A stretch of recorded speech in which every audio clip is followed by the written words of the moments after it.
तो एक ये जो सवाल है जो कि बहुत टाइम से चल रहा है, ये सवाल कि भगवान साकार है कि निराकार है, ये प्रश्न बहुत टाइम से चल रहा है। हमें ये लगता है कि ये जो क्वेश्चन है ये बेकार का सवाल है, क्योंकि ऐसी कोई वस्तु या चीज़ नहीं है कि भगवान नहीं हो सकते, ऐसा कुछ नहीं है। भगवान साकार हो सकते हैं, हाँ भगवान साकार हो सकते हैं। भगवान निराकार हो सकते हैं, हाँ भगवान निराकार हो सकते हैं। भगवान निराकार भी हैं, भगवान साकार भी हैं। जो भगवान के शरीर की कांति है, जो शरीर से रोशनी निकल रही है, वो भगवान का निराकार रूप है और स्वयं भगवान साकार रूप है। क्योंकि अगर हम बोलें कि भगवान ये नहीं हो सकते या भगवान वो नहीं हो सकते, भगवान बुरे नहीं हो सकते, या भगवान अपनी ताकत, भगवान में जितनी है भगवान अपनी ताकत और नहीं बढ़ा सकते, ऐसा कोई सिद्धांत भगवान पर लागू नहीं होता। भगवान सब कुछ कर सकते हैं, भगवान सब कुछ है। अगर हम बोलें कि भगवान सर्वशक्तिमान है, तो फिर ऐसी कोई काम नहीं है जो भगवान ना कर सके, ऐसा कोई रूप नहीं है जो भगवान धारण नहीं कर सके।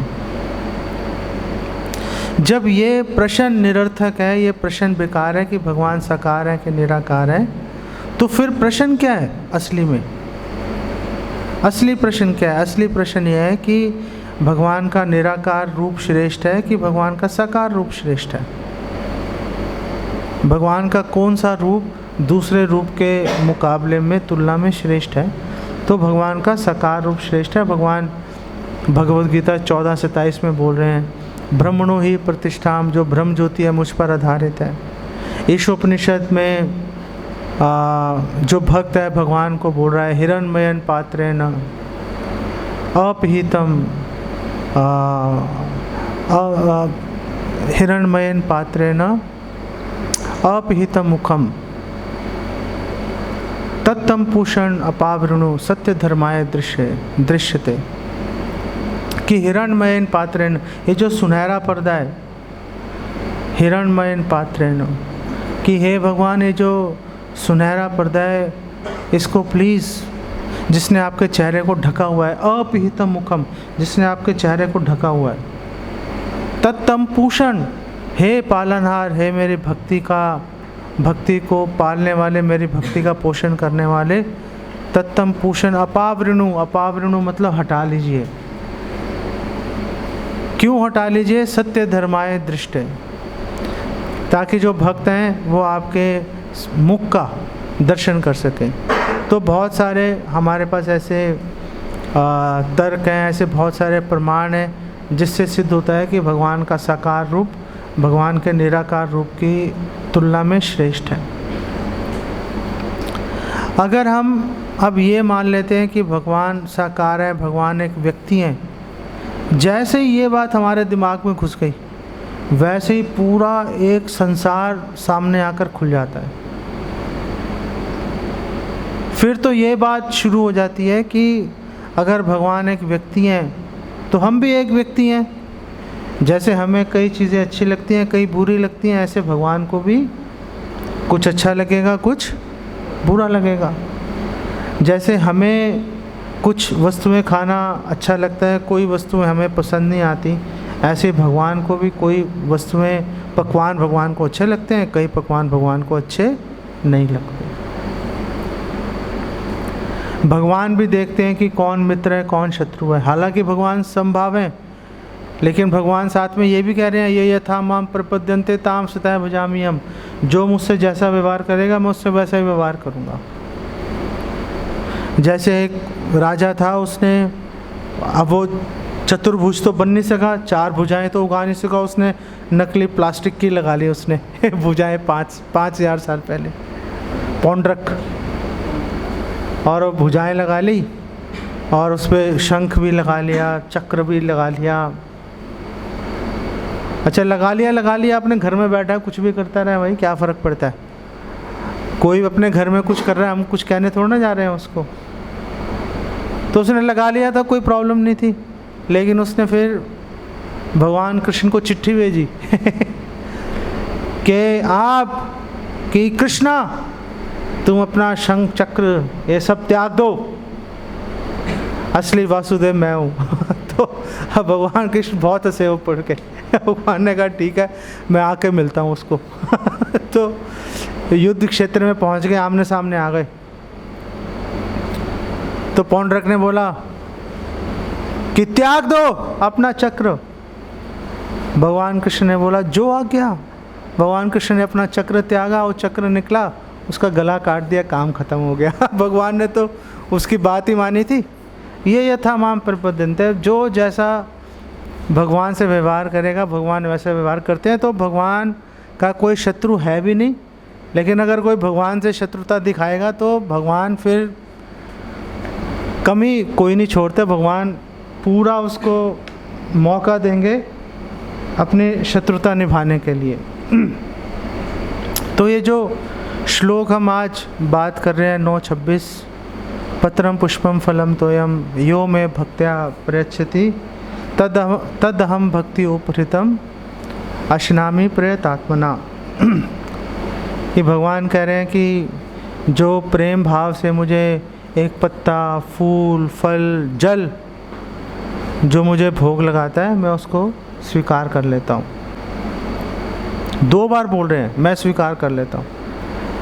इनफैक्ट अश्नामी के 2 मतलब है, खाना और एंजॉय करना, सुख लेना उसका।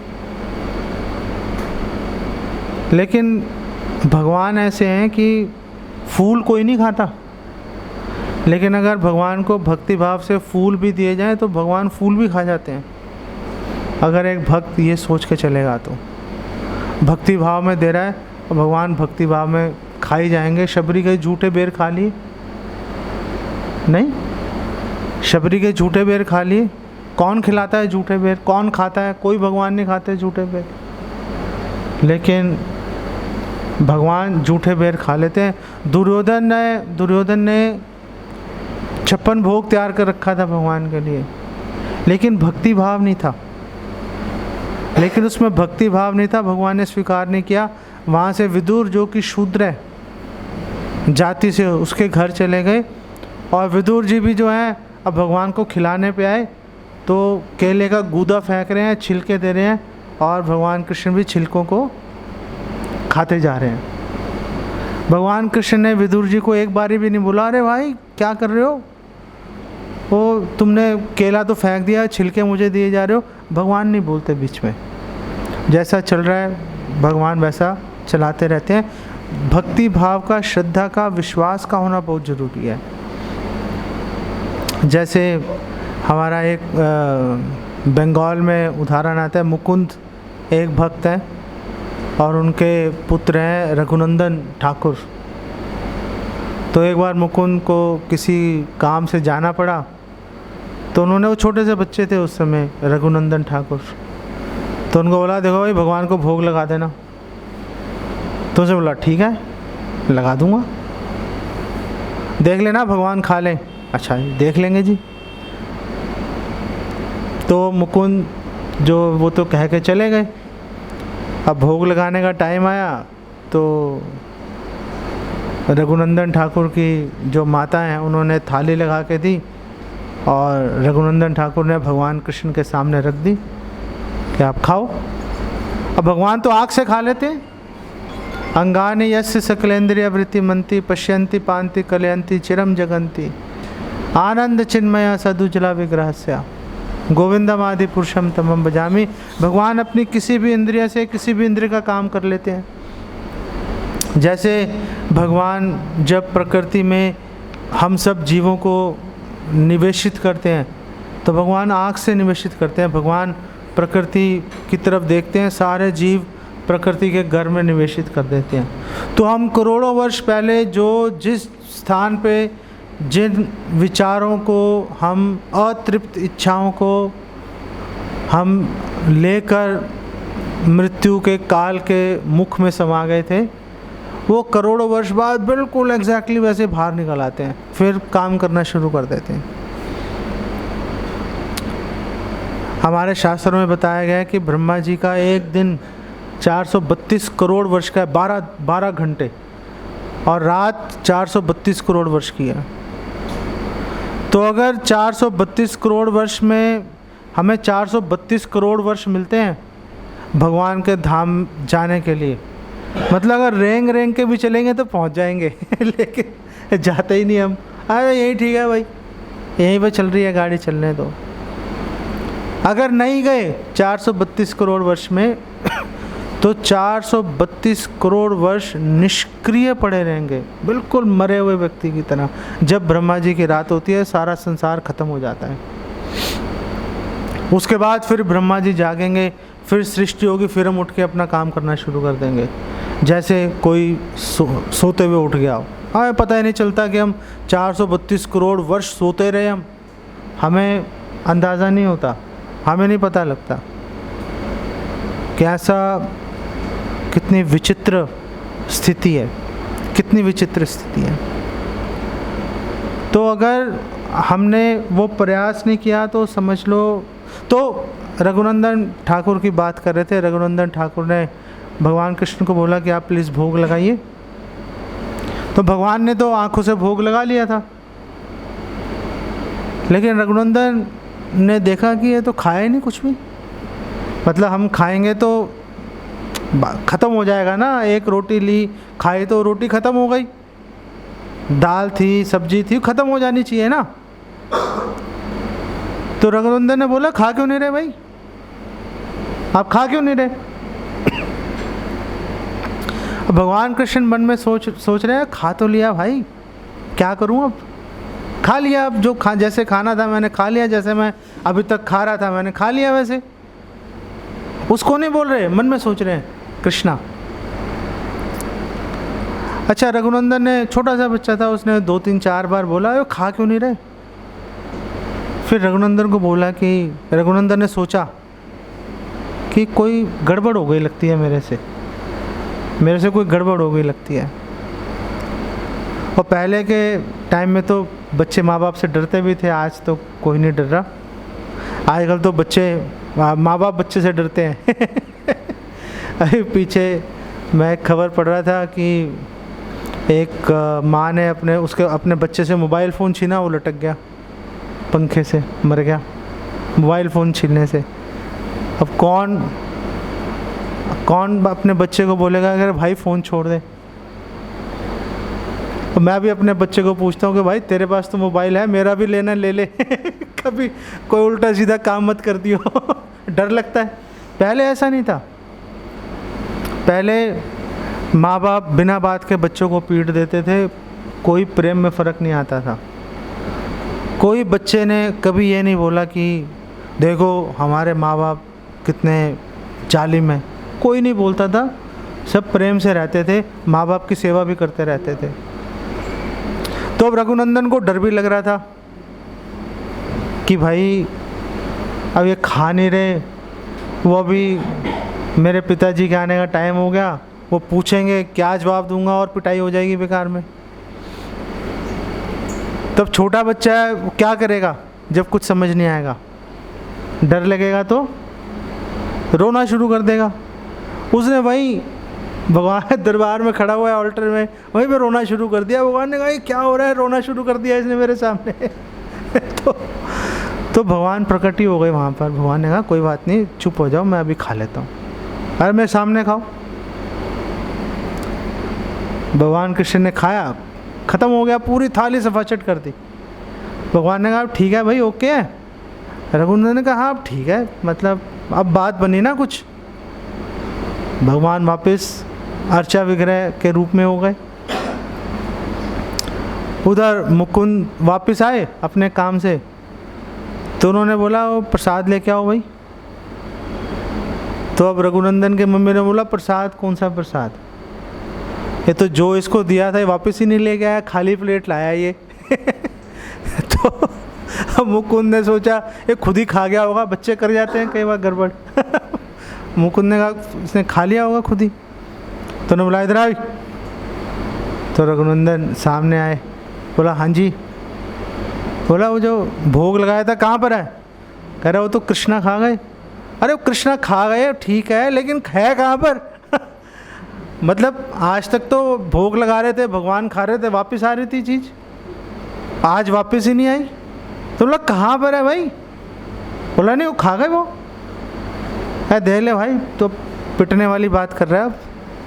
मतलब बहुत हो गया, मतलब क्या क्या, सच सच बता, तूने खाया क्या? मैं तेरे को कुछ नहीं बोलूँगा। माँ बाप ऐसे ही बोलते हैं, कुछ नहीं बोलेंगे। जब आप हाँ बोल दो तो रख के एक थप्पड़ पड़ता है, तेरी हिम्मत कैसे हुई करने की। तो रघुनंदन ने बोला नहीं नहीं मैंने नहीं खाया, वो तो जो है वो भगवान आए उन्होंने खा लिया। तो अब फैसला कैसे होगा? अब फैसला कैसे होगा? अब फैसला होगा कि रघुनंदन को बोला मुकुंद ने, तो दोबारा खिला भाई, तभी फैसला होगा ना कि भाई हम देखेंगे अपनी आँख से कि भगवान खा रहे कि नहीं खा रहे। अजीब बात चल रही है। ये 500 साल पहले की घटना है, ज़्यादा लंबी चौड़ी नहीं है, 500 साल पहले की बात बता रहा हूँ आपको। तो रघुनंदन ने कहा कोई बात नहीं, मैं खिला देता हूँ। तो एक प्लेट और वापस लग के आ गई। तो रघुनंदन ऑल्टर में गया, भगवान कृष्ण ने अभी तो खाया 5 मिनट पहले, दोबारा कैसे खा लूँ? रघुनंदन ने कहा मुझे नहीं पता, आपको खाना पड़ेगा, नहीं तो मेरी पिटाई हो जाएगी, आपको खाना पड़ेगा आपको। तो वो उधर पर्दे के पीछे मुकुंद छुपे हुए थे। तो फिर मुकुंद ने अपनी आँख से देखा कि भगवान जो है रघुनंदन खिला रहे हैं और भगवान खा रहे हैं। अशनामी भगवान खा लेते हैं, एक्चुअली में भगवान खा लेते हैं। ऐसा नहीं है कि भगवान ने बोला हाँ ठीक है हो गया, भगवान खा लेते हैं, ग्रहण कर लेते हैं। और फिर इस घटना के तुरंत बाद जब भी वो मायापुर गए, मायापुर नहीं जगन्नाथपुरी गए और वहाँ पे चैतन्य महाप्रभु से मिले। अब दोनों आमने सामने दोनों बैठे थे, मुकुंद भी और रघुनंदन। मुकुंद पिता है, रघुनंदन बालक है, बच्चे हैं उनके। और बहुत सारे हजारों भक्त बैठे थे। तो चैतन्य महाप्रभु ने मुकुंद से पूछा कि तुम दोनों में से बाप कौन है और बेटा कौन है? आप सोचो कि मतलब आप अपने पिता के साथ कहीं जाओ और कोई आपके पिता से पूछे अरे तुम दोनों में से बाप कौन है बेटा कौन है? तो अब बड़ा अजीब सवाल है। तो मुकुंद एकदम से बहुत ही भाव विभोर हो गए। मुकुंद ने बोला आपकी बात ठीक है, जो ये रघुनंदन है ये पिता के समान है मेरे और मैं इसका बेटा हूँ। जो भक्ति में उन्नत है वो बड़ा है, आयु का कोई लेना देना नहीं है। अगर एक छोटा बच्चा, जैसे छोटा बच्चा है, अगर ये अच्छे से भक्ति करेगा हमसे बहुत श्रेष्ठ माना जाएगा, बात ख़त्म हो गई। कोई ये नहीं बात करेगा कि तुम्हारी जाति क्या है, तुम्हारी आयु क्या है, कितने पढ़े लिखे हो, कोई बात नहीं की जाएगी। ये वाली कोई ऐसी बात नहीं की जाएगी। आप भगवान के प्रति आपकी कितनी श्रद्धा है आपके अंदर, उससे ये बात निकल के आएगी कि कौन भक्ति में आगे बढ़ा हुआ है और कौन बाप है और कौन बेटा है। उससे पता चलेगा सीनियर जूनियर का। कोई आयु से, अनुभव से कि हमें तो 30 साल हो गए हम सीनियर हैं, वो ऐसी गिनती नहीं गिनी जाती वहाँ पर, ऐसी गिनती नहीं गिनी जाती। अगर ऐसी गिनती गिनी जाती तो प्रहलाद महाराज को कैसे छोटी अवस्था में ही नरसिंह भगवान आए, उसकी रक्षा कर ली। ध्रुव महाराज को छोटी उम्र में भगवान ने दर्शन दे दिए। परीक्षित महाराज तो अभी गर्भ में ही थे जब भगवान के दर्शन हो गए थे। जब वो अश्वत्थामा ने अस्त्र चलाया, ब्रह्मास्त्र, तो उत्तरा ने भगवान से रिक्वेस्ट की प्लीज़ आप रक्षा कीजिए। भगवान जो है, भगवान कृष्ण उत्तरा के गर्भ में प्रवेश कर गए और परीक्षित महाराज को अपने शरीर से ढक लिया और रक्षा कर ली। तो ऐसा कोई आयु का कोई सरोकार नहीं है कि इस टाइम पे ये काम होगा जी, ऐसी कोई लाइन नहीं कहीं पर खिंची हुई। आप अच्छे से भक्ति करोगे, 90 साल का व्यक्ति भी अगर भक्ति शुरू करेगा, भक्ति में सफलता प्राप्त कर सकता है। 1-2 साल का, 4 साल का बालक भक्ति करना शुरू करेगा, सफलता पा सकता है। अभी परसों मैं सतना में था और वहाँ से चलते समय एक बिल्कुल छोटा सा बच्चा लेकर एक स्त्री आई, तो मैंने ऐसे ही उसको बच्चे को बोला कि थोड़ा उछल कूद करो भाई, तुम बच्चा है, बच्चा शरारत करता हुआ अच्छा लगता है। तो उसकी माँ ने बताया इसको ब्लड कैंसर है, 2.5 साल का बच्चा, वो कह रहे इसको ब्लड कैंसर। तो हम सोचेंगे कि वो जाकर बुढ़ापे में भक्ति करेंगे। बुढ़ापे वालों को भी हमने कईयों को पकड़ा, भक्ति कर लो। अब वो कहते हैं कि अब देखो हमने बहुत ट्राई कर रहे हैं, अब दिमाग ही नहीं चल रहा, अब हमारा मन ही नहीं लग रहा उसके अंदर, क्या करेंगे। जो भक्ति से, प्रेम से भगवान को भोग लगाएगा, भगवान स्वीकार करेंगे, क्योंकि भगवान एक व्यक्ति हैं। भगवान प्रेम का आदान प्रदान करते हैं और भगवान खाते हैं। हमारे पास इसके अनेक उदाहरण हैं। चैतन्य चरितामृत पढ़ोगे, भरी पड़ी है भगवान कैसे ग्रहण कर रहे हैं। अभी आगे जाके आपको एक और नया आयाम इसके ऊपर एक अलग दृष्टिकोण से आपको बताऊंगा। बंद हो गया ये? हरे कृष्णा। बैटरी ख़त्म हो गई? अच्छा। आपको पीछे आवाज़ आ रही है आपको? अत्यंतर प्रभु? अच्छा। हरे कृष्णा, हरे कृष्णा। यहाँ तो आप थोड़ी आगे आगे आ जाओ, यहाँ तो। हाँ। हरे कृष्णा, हरे कृष्णा। तो इसमें ये चार्जिंग पे लगा हुआ है अभी? बैटरी फुल है? वो कुछ हो गया होगा, कोई बात नहीं। सो आपको पीछे आवाज़ आ रही है तो चालू रखते हैं इसको, है ना।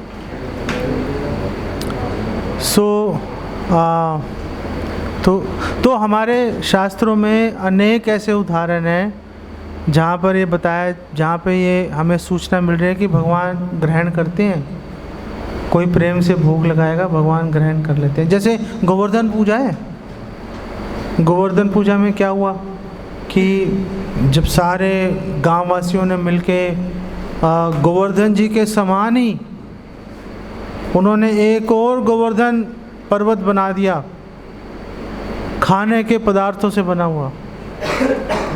और जैसे ही गांव वालों ने एक और गोवर्धन बनाया व्यंजनों से, वैसे ही एक और तीसरे गोवर्धन प्रकट हो गए। भगवान कृष्ण ने ही गोवर्धन का रूप ले लिया, 3 गोवर्धन हो गए। और फिर गोवर्धन के रूप में भगवान कृष्ण ने सारे व्यंजन खा लिए, सब साफ कर दिया, सब साफ कर दिया। और फिर भगवान ने बोला आनी और लेके आओ। तो आप गोवर्धन में जाएंगे तो वहाँ पे एक गांव है, उसका नाम ही आनी और है। तो सारे गांव वाले घर भागे जो ब्रजवासी हैं, भगवान के लिए और पकवान लेकर आए। और भगवान सारे पकवान भगवान खा गए। फिर भगवान ने कहा कि मेरे दांतों में फंस गया है खाना, तो दांत साफ करने के लिए लेके आओ। तो भगवान का इतना विशाल रूप था, तो अब वो कोई माचिस की तीरे से तो काम चलेगा नहीं। वो बांस, बड़े बड़े बांस लेके आए और बड़े बड़े बांस से भगवान ने अपने दांत साफ किए। और फिर भगवान ने सारा, जितना भगवान ने भोजन किया था, भगवान ने सारा का सारा वैसे ही प्रकट कर दिया, सारा भोजन वैसे प्रकट कर दिया। अनेक उदाहरण है हमारे पास में जहाँ की हम देख रहे हैं कि भक्ति भाव से जो भगवान को भोग लगाता है, भगवान सब ग्रहण कर लेते हैं। भगवान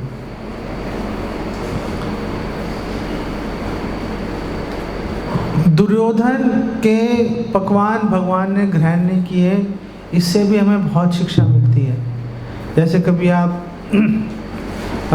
हाईवे पे यात्रा करो तो बड़ी जगह बोर्ड लगे होते हैं, वैष्णव ढाबा, यहाँ पर शुद्ध वैष्णव भोजन मिलता है। तो क्या हम वो भोजन खा सकते हैं?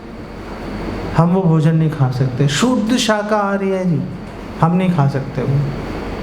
क्यों? क्योंकि वो भगवान के बारे में सोच कर नहीं बनाया गया था। जिसने बनाया था वो भगवान का भक्त नहीं था।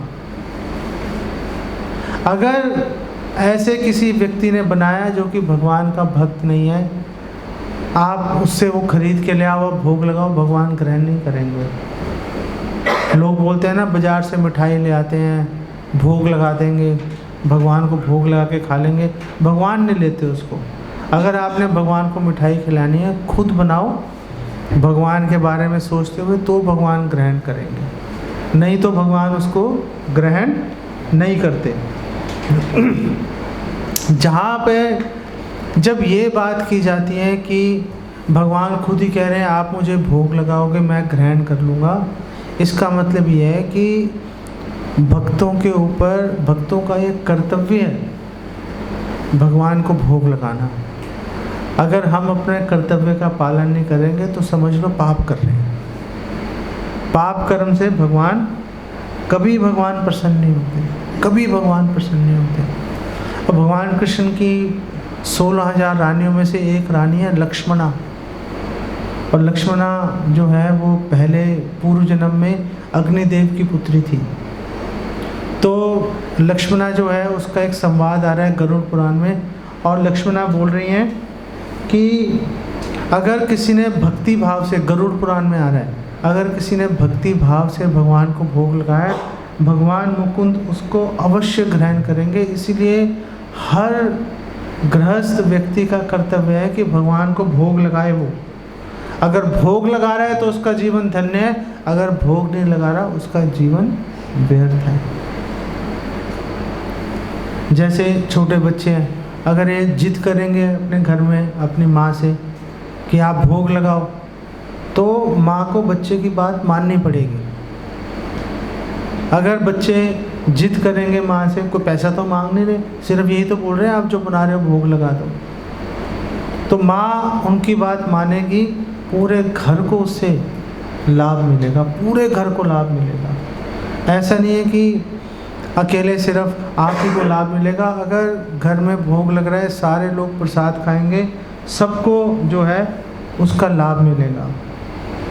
गौतमीय तंत्र में एक श्लोक आता है, उसमें बताते हैं अगर किसी ने भगवान को जल, तुलसी का पत्ता भगवान को अगर अर्पित कर दिया, तो भगवान अब ये सोचते हैं कि अब इसका ऋण कैसे उतारूं।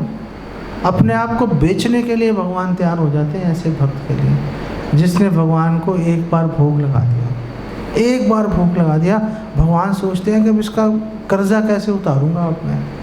इसके बारे में भगवान सदैव विचार करते रहेंगे, सदैव विचार करते रहेंगे। ये श्लोक इसलिए भी खास है, महत्वपूर्ण है। 9वें अध्याय का 26वां श्लोक, पत्रम पुष्पम फलम तोयम, ये भक्ति की सरलता बताता है कि कितनी आसान है भक्ति करना। भगवान को प्रसन्न करने के लिए कोई बहुत लंबा चौड़ा काम करने की जरूरत नहीं है। आपने हरे कृष्ण महामंत्र बोल दिया, भगवान को जल भगवान को अर्पित कर दिया, भगवान उसी से प्रसन्न हो जाते हैं। जैसे हवा सबके लिए उपलब्ध है, ऐसे ही भगवान की भक्ति सबके लिए उपलब्ध है। हवा कीमती है इसीलिए सबके लिए उपलब्ध है। अगर हवा पे टैक्स लगा होता, अगर हवा के लिए पैसा देना पड़ता, 90% लोग मर जाते, क्योंकि वो दे ही नहीं पाते। इसीलिए सबसे कीमती वस्तु हमेशा फ्री और इजीली अवेलेबल रहेगी, सुलभ रहेगी, सबको सरलता से मिलेगी। भगवान की भक्ति बेशकीमती है, इसीलिए सबको सरलता से उपलब्ध है, कोई भी कर सकता है, कोई नियम कानून इस पे लागू नहीं होता। ऐसा नहीं बोल सकते कि भगवान को सोने की थाली में जब तक भोग नहीं लगाओगे तब तक तुम्हारा जीवन बेकार है, कोई ऐसी बात नहीं है, कोई ऐसी बात नहीं है। या भगवान को 56 भोग लगाने वाले का ही स्वीकार करेंगे और किसी का भगवान भोजन स्वीकार नहीं करते, कोई ऐसी शर्त नहीं है। आप तुलसी का पत्ता, जल, फल फूल भगवान को जो आसानी से उपलब्ध है, आप भोग लगाओ। अगर आपके घर वाले मना करते हैं, अरे हमने लगाते हैं भाई, देख ले क्या करने, वो भी टेस्ट करते हैं ना कि कहाँ तक जाएगा, ये देखते हैं उनको लगता है कि ये पूरी जिद में अड़ जाएगा तो बात मान भी लेंगे, लेकिन वो भी आपको टेस्ट तो करेंगे कि देखते हैं भाई ये कहाँ तक जाता है। बच्चे को एक बार मना करके देखते हैं, अगर बच्चा अड़ जाए तो फिर माँ बाप पूरा कर भी देते हैं। अगर माँ बाप बोले नहीं करेंगे तो आप लोग कोई बात नहीं, आप एक गिलास लो, उसमें आप पानी डाल के तुलसी पत्ता डाल के आप भगवान को भोग लगाओ, समझ लो काम हो गया आपका, बस सिंपल। इसका मतलब ये है कि कोई बड़े बड़े यज्ञ करने का कोई ज़रूरत नहीं है, बल्कि जो बड़े बड़े यज्ञ कर रहे हैं, बड़े बड़े आयोजन कर रहे हैं, उन आयोजन के पीछे भगवान कृष्ण दिखाई नहीं देते। जो इतने बड़े बड़े पंजाबी बाग और इधर उधर, वो हमने देखा बहुत बड़े बड़े टेंट लगाएंगे। अभी मैं सतना में गया तो वहाँ पे उन्होंने पुरुषोत्तम मास में एक गुरुद्वारे ने 18 लाख रुपए तो टेंट पे ही खर्च दिए। 18 लाख रुपए टेंट के ऊपर, उसके अंदर पता नहीं और क्या उन्होंने लोगों को भोजन खिलाने में, और वो मंडलियाँ बुला रहे हैं, सबको पैसा दे रहे हैं, पता नहीं 50 लाख रुपए खर्च दिया होगा उन्होंने एक महीने के अंदर। जिन्होंने 18 लाख रुपए टेंट पे खर्च दिए, मतलब कहाँ पे कसर छोड़ेंगे। लेकिन उसके अंदर भगवान कृष्ण कहाँ है किसी को पता नहीं। तो एक लड़का था, उसको मैंने पूछा, वो रोज़ जाता है उस टेंट के अंदर सुबह शाम। तो मैंने उसको पूछा क्यों जा रहे हो तुम, क्यों जा रहे हो, क्या कारण है? कोई जवाब नहीं है। आखिर में उसको ये मानना पड़ा मैं मनोरंजन के लिए जा रहा हूँ, मुझे अच्छा लगता है वहाँ जाके। वहाँ पे शोर शराबा हो रहा है, लाउड म्यूज़िक है, और अच्छा स्वादिष्ट खाना खाने को मिल रहा है, टाइम पास हो जाता है। तो भगवान कृष्ण का है उसके अंदर, भगवान कृष्ण का, भगवान कृष्ण का हमें कोई लेना देना नहीं है। प्रोग्राम शुरू किया था भगवान कृष्ण के नाम पर, लेकिन अब वो कहाँ गए किसी को कोई खबर नहीं है, किसी को कोई खबर नहीं है। तो ये जो श्लोक है भगवत गीता का, हमें ये भी बताता है कि कोई लंबा चौड़ा काम करने की ज़रूरत नहीं है। आप अगर हरे कृष्णा मंत्र जप रहे हो, पानी में तुलसी डालकर आप भगवान को भोग लगा रहे हो, समझ लो पर्याप्त है। अद्वैताचार्य ने तो यही किया था। अद्वैताचार्य ने तुलसी दल डाला, गंगा जल में भगवान को अर्पित किया। चैतन्य महाप्रभु को आना पड़ा, भगवान कृष्ण को आना पड़ा चैतन्य महाप्रभु के रूप में इस पृथ्वी पर। इतनी ताकत है इसके अंदर, इतनी ताकत है। अच्छा, एक बात है कि जब हम भोग लगाते हैं तो हमें क्या सोचना चाहिए?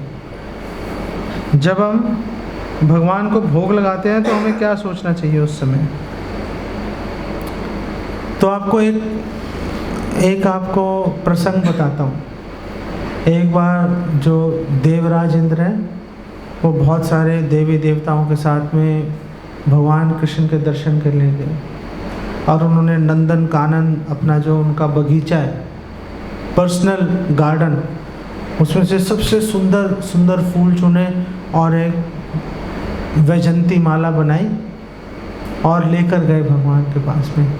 और उन्होंने डरते डरते भगवान से पूछा, हे भगवान, अगर आप बुरा ना माने तो हम ये आपको माला आपको अर्पित करना चाहते हैं। तो इंद्रदेव ने वो माला भगवान के गले में डाली, और इंद्र ने बोला परियुष्टया वन मालया, कि ये जो माला हमने आपको अर्पित किया बहुत ही बेकार और मुरझाई हुई माला है, जबकि अपने गार्डन के सबसे बेस्ट, सबसे अच्छे फूल चुनकर उन्होंने भगवान को अर्पित किए थे। लेकिन जब अर्पित कर रहे हैं तो इंद्रदेव क्या बोल रहे हैं कि बहुत ही बासी, मुरझाई हुई, घटिया वस्तु हम आपको ऑफर कर रहे हैं, हमें डर लग रहा है आपको देने में, हमें डर लग रहा है। क्योंकि आपके वक्ष पे स्वयं लक्ष्मी जी विराजमान है। आप पहले से ही इतनी सुंदर मालाओं से आभूषित है, ये जो घटिया माला है ये आपके सामने कहाँ ठहरेगी जाकर भला। इसका मतलब है कि हम लोग भगवान को जब भी भोग लगाएं, हमेशा हमें विनीत भाव से रहना चाहिए, हमेशा विनीत भाव से रहना चाहिए। ये नहीं सोचना चाहिए हमने भगवान को ये भोग लगाया, हमने भगवान को वो भोग लगाया। मैंने देखा है मंदिरों में, हमारे इस्कॉन के मंदिरों में भक्त आपस में डिस्कशन भी करते हैं, हमने आज भगवान को ये भोग लगाया, हमने वो भोग लगाया, और बड़े उत्साह के साथ बात करते हैं, जबकि बहुत शर्मिंदगी से हमें सोचना चाहिए, अरे हम भगवान के लिए कुछ कर ही नहीं पा रहे। आप सोचो, लक्ष्मी सहस्त्र शत संभ्रम सेव्यमानम, करोड़ों लक्ष्मियाँ भगवान की सेवा में लगी हुई हैं। आपने बढ़िया से बढ़िया पकवान यहाँ पर लाके भगवान के सामने रख दिया, वो वैकुंठ धाम के पकवान के सामने उसकी क्या ही कीमत है, जो कि लक्ष्मी देवी ने अपने हाथ से बना दिया हो, उसकी क्या कीमत है? उसकी कोई कीमत नहीं है। तो इससे भगवान के दो गुण सामने आते हैं। जब हम भगवान को भोग लगाते हैं और डरते डरते भगवान को ऑफर करते हैं, क्योंकि हमें हमारी कमियों के बारे में पता है, हमें पता है कि हम भगवान की अच्छे से सेवा नहीं कर पा रहे, उसके बावजूद हमने भगवान के सामने भगवान को ग्रहण करने के लिए हमने रिक्वेस्ट कर दी कि हे भगवान आप प्लीज़ ग्रहण कर लीजिए इसे। इसमें भगवान के दो गुण सामने आते हैं यहाँ पर। पहला गुण है भगवान के वैराग्य का, कि भगवान लक्ष्मियों द्वारा अर्पित भोजन है, भगवान उससे आसक्त नहीं है। भगवान ग्रहण तो कर रहे हैं, जो लक्ष्मियाँ खिला रही हैं भगवान ग्रहण कर रहे हैं, लेकिन भगवान ये नहीं सोच रहे यार ये इतना अच्छा भोजन है, इसी को खाता हूँ उसको नहीं खाऊंगा। भगवान लक्ष्मियों के भोजन से आसक्त नहीं है। अगर हम भगवान को भोग लगाते हैं, भगवान लक्ष्मी देवी का भोग छोड़कर भगवान यहाँ पर हमारा भोजन ग्रहण करने के लिए आ जाते हैं। भगवान का वैराग्य है कि भगवान ऐसा करते हैं। और दूसरी बात है भगवान का भक्त वात्सल्य, भगवान का भक्त वात्सल्य, कि भगवान इतने भक्त वत्सल हैं, भगवान भृत्य अनुग्रह कातरा, भगवान अपने भक्त पर अनुग्रह करने के लिए कातर, मतलब लालायित रहते हैं भगवान। जैसे कोई अरबपति आदमी हो, उसका बच्चा आकर उसको बोले कि पापा मुझे स्कूल से पेन मेरे को इनाम में मिला है, ये पेन आप प्लीज़ रख लीजिए।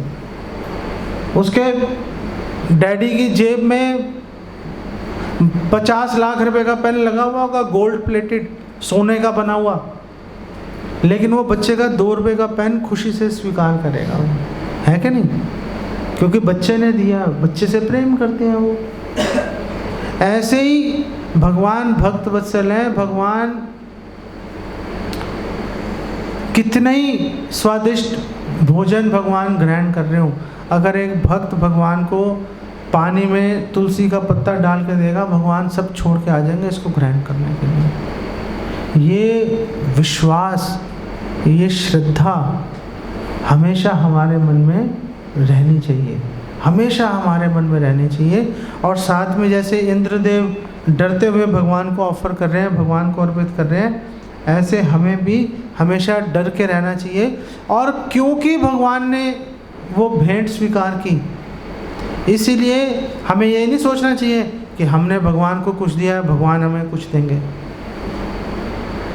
भगवान ने स्वीकार कर लिया, इसी के लिए हमें भगवान के प्रति कृतज्ञ रहना चाहिए कि भगवान ने स्वीकार कर लिया इसको। भगवान को कोई ज़रूरत नहीं थी लेने की, लेकिन भगवान ने स्वीकार कर लिया उसको।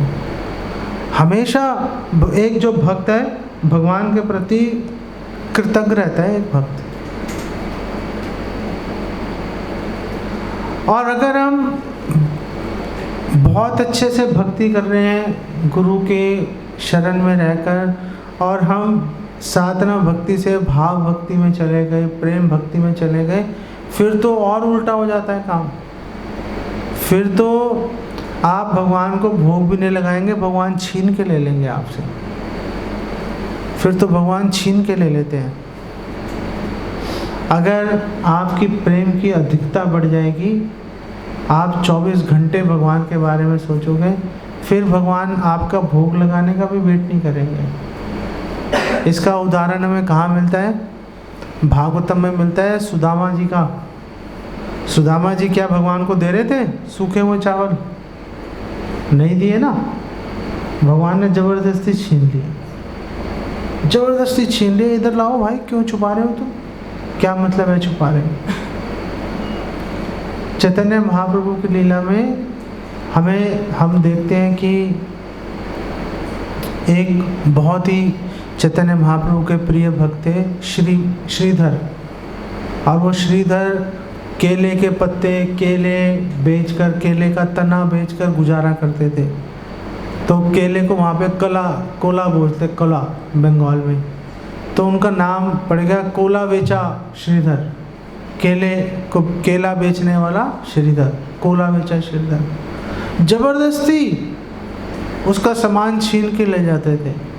श्रीधर कहता था मत लेके जाओ, मैं नहीं देना चाहता।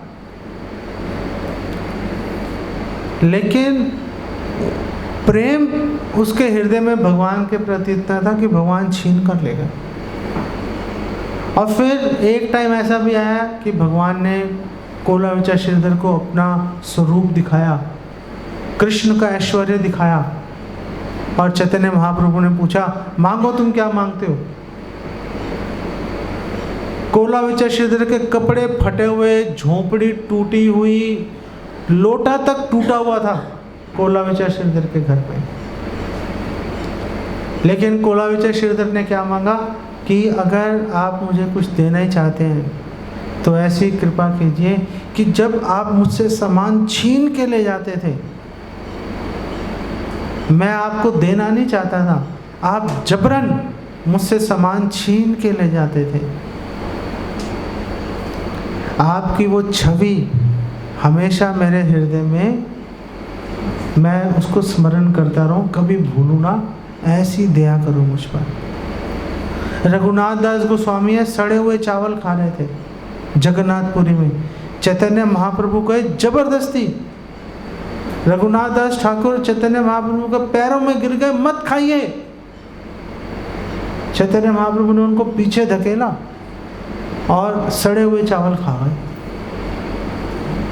तो जब प्रेम की अधिकता होगी, जब आप लोग बहुत अच्छे से भक्ति करोगे, तो एक ऐसी भी स्थिति आएगी कि आपके बिना भोग लगाए भगवान स्वीकार कर लेंगे आपके पास जो भी है।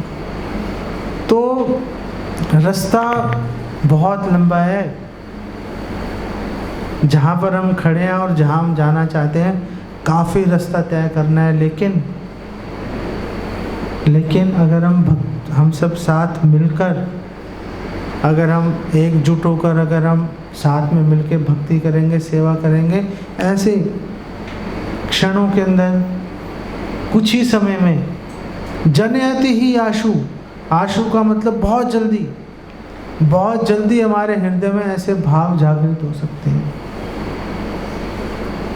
तो कोई हताश, निराश होने की आवश्यकता नहीं है कि अभी हम कहाँ पर हैं, कुछ हो नहीं रहा, बहुत सारी प्रॉब्लम्स हैं, टेंशन्स हैं, घर में सिचुएशन हमारे अनुकूल नहीं है, भक्ति के कुछ फ़र्क नहीं पड़ता।